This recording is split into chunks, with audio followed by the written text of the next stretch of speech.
പ്രധാനമന്ത്രി health കാർഡിനെ മറയാക്കി WhatsApp വഴി cyber തട്ടിപ്പിന് വ്യാപക ശ്രമം. പരിചയക്കാരുടെ വാട്സ്ആപ്പ് നമ്പറിൽ നിന്നെത്തുന്ന ആൻഡ്രോയിഡ് ആപ്ലിക്കേഷൻ പാക്കേജ് തുറന്നു നോക്കുന്നവരാണ് കുരുക്കിലാകുന്നത്. പഞ്ചായത്ത് മെമ്പർമാരുടെ ഉൾപ്പെടെ വാട്സ്ആപ്പ് ഹാക്ക് ചെയ്താണ് ഹാക്കർമാർ പ്രധാനമന്ത്രി ഹെൽത്ത് കാർഡിനായുള്ള അപേക്ഷ എന്ന പേരിൽ ആപ്ലിക്കേഷൻ ഫയൽ വ്യാപകമായി പ്രചരിപ്പിക്കുന്നത്. ഫയൽ തുറക്കുന്നവരിൽ നിന്ന് ബാങ്കിംഗ്, ആധാർ വിവരങ്ങളാണ് ആവശ്യപ്പെടുന്നത്. കോഴിക്കോട് നിന്ന് സിനോജ് തോമസ് തയ്യാറാക്കിയ റിപ്പോർട്ടിലേക്ക്. നിരവധി സൈബർ തട്ടിപ്പുകളാണ് നമ്മുടെ നാട്ടിൽ നടക്കുന്നത്. അതിൻ്റെ പുതിയ വേർഷനാണ് കോഴിക്കോട് കടലുണ്ടി മേഖലയിൽ നിന്ന് കാണാൻ സാധിച്ചത്. അതായത് പരിചയമില്ലാത്തൊരു നമ്പറിൽ നിന്ന് ഒരു ആപ്ലിക്കേഷൻ വന്നു കഴിഞ്ഞാൽ അല്ലെങ്കിൽ ഒരു ഫയൽ വന്നു കഴിഞ്ഞാൽ തുറക്കാൻ നമ്മൾ മടിക്കും അല്ലെങ്കിൽ സംശയിക്കും. പക്ഷേ നമുക്ക് നിരന്തരം മെസ്സേജ് അയക്കുന്ന നാട്ടിലെ പഞ്ചായത്ത് മെമ്പറെ പോലുള്ള ആളുകൾ അവരുടെ നമ്പറിൽ നിന്ന് ഒരു ആപ്ലിക്കേഷൻ അയച്ചു കഴിഞ്ഞാൽ സ്വാഭാവികമായും നമ്മൾ തുറന്നു നോക്കും. അതാണ് കടലുണ്ടി മേഖലയിൽ സംഭവിച്ചത്. ബാക്കി മെമ്പർ തന്നെ പറയും. എന്താ മെമ്പറെ സംഭവിച്ചത്? ഞാനുള്ള പല ഗ്രൂപ്പുകളിലേക്ക് ഇങ്ങനെ മെസ്സേജ് വന്നപ്പം പല ആളുകളും ഇതെന്നെ വിളിച്ചിട്ട് ഇതിൻ്റെ കാര്യങ്ങൾ അന്വേഷിച്ചു. എന്താ ഞങ്ങൾ ചെയ്യേണ്ടത്, ഇത് ഓപ്പൺ ചെയ്യാൻ പറ്റുന്നില്ല.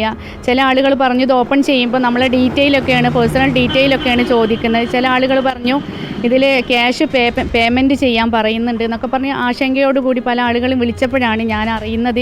ഞാൻ അറിയാതെയാണ് എൻ്റെ ഈ ഒരു മെസ്സേജ് എല്ലാ ഗ്രൂപ്പുകളിലേക്കും പോയത്. ഇത് അറിഞ്ഞ ഉടനെ തന്നെ എൻ്റെ വാട്സപ്പ് എടുത്ത് ഓപ്പൺ ചെയ്യാൻ നോക്കിയ സമയത്ത് എനിക്ക് വാട്സപ്പിൻ്റെ ഒരു ലോക്ക് ആയിട്ടുണ്ടായിരുന്നു. അങ്ങനെ വീണ്ടും അത് റീലോഗിൻ ചെയ്ത സമയത്ത് എൻ്റെ ഫോണിലേക്ക് വരേണ്ട OTP വേറെ ഫോണിലേക്കാണ് പോയത്. അപ്പം നമുക്ക് സംശയം തോന്നി, ഇങ്ങനെ ഫോൺ ഹാക്ക് ആയിട്ടുണ്ടോ എന്നുള്ളൊരു സംശയം തോന്നി. ഉടനെ തന്നെ മകനുണ്ടായിരുന്നു വീട്ടിൽ, മകൻ്റെ അടുത്ത് ഫോൺ കൊടുത്തു. പിന്നെ വരുന്ന കോളുകൾക്കൊക്കെ ആ ഒരു മെസ്സേജ് ആരും ഓപ്പൺ ചെയ്യരുത് എന്ന് പറഞ്ഞുകൊണ്ട് മറുപടി കൊടുക്കുകയാണ് ചെയ്തത്. സൈബർ സെൽ ഓഫീസിൽ പോയിട്ട് പരാതി കൊടുക്കണം, നേരിട്ട് പരാതി കൊടുക്കണം എന്ന് പറഞ്ഞതിൻ്റെ അടിസ്ഥാനത്തിൽ ഞങ്ങൾ പരാതി കൊടുത്തു. അങ്ങനെ അവിടെ ചെന്നപ്പോഴാണ് ഫോൺ ഹാക്ക് ചെയ്തതാണെന്ന് അവർ അറിയിച്ചിട്ടുള്ളത്.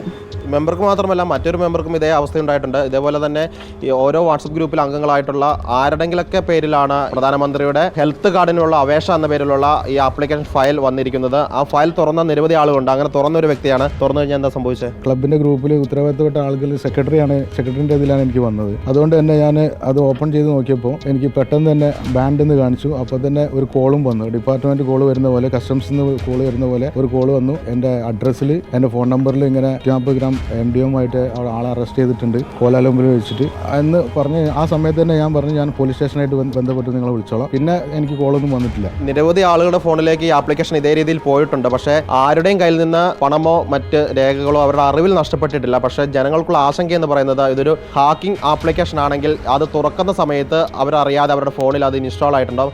അങ്ങനെയെങ്കിൽ അവരുടെ ഫോണിലുള്ള വിവരങ്ങൾ, വിലപിടിപ്പുള്ള രേഖകളും വിവരങ്ങളൊക്കെ തന്നെ ചോർന്നിട്ടുണ്ടോ എന്നൊരു സംശയം ആളുകൾക്കുണ്ട്. ഏതായാലും സൈബർ പോലീസുമായി ബന്ധപ്പെട്ടിട്ടുണ്ട്.